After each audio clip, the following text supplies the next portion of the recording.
Hi everyone. In this video, I'll show you how to get a refund on CNFans. Let's get started. First, open the CNFans website and sign into your account. Once you're logged in, click on your profile icon.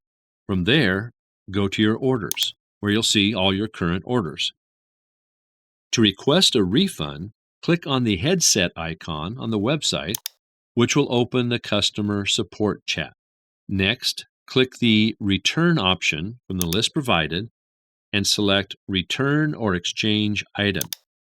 You'll then see more information on how the refund process works. If the item doesn't meet your expectations or isn't up to par, simply type Refund to connect with an agent. And that's it. You've submitted a refund request on CNFans. If you found this video helpful, don't forget to like and subscribe. Thanks for watching, and I'll see you in the next video.